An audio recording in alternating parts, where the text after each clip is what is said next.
If a woman deliberately brings sexual thoughts in her mind and as a result emits something, does this break her fast, and is she sinful for this? Okay. First question, a man or a woman who fantasize sexual thoughts. Now, scholars have differed. Schools of thought said that he's sinful all the way because he's bringing these thoughts to himself. Other school of thought said, no, we have the principle which is mentioned by the Prophet ﷺ, that Allah has forgiven, has pardoned my ummah for my sake, for whatever intrusive thoughts that they have, as long as they do not talk about it or act upon it. This means that if a person is sitting and he fantasizes, or he thinks of his boss and he says, I wish I can smack him in the face and beat the heck out of him.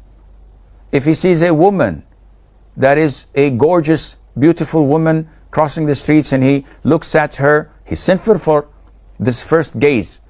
But if thoughts go into his mind and he doesn't talk about it and he doesn't act upon it, he is not sinful for such thoughts, because the Prophet had told us ﷺ that Allah has pardoned our ummah for his sake. Now, the question is, what if this person, man or woman, had discharge? We know that there are different types of discharge that come out of a person's private parts. So for a woman, it's either vaginal discharges, which are 24/7 continuous coming, and the most authentic opinion is that this is pure and does not nullify wudu. It takes the same ruling as sweat. It just comes out. There is what is known as urine, and urine breaks your wudu and it's najis.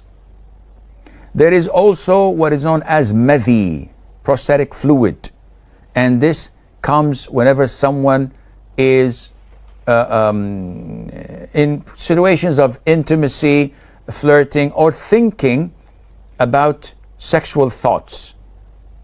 This madhi or prostatic fluid is emitted.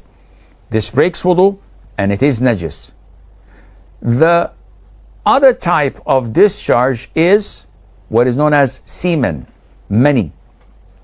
And this is recognized by coming out in a gushing fashion, not stealthily, not slowly, but it comes out in a gushing fashion, accompanied with a feeling of sensation and lust.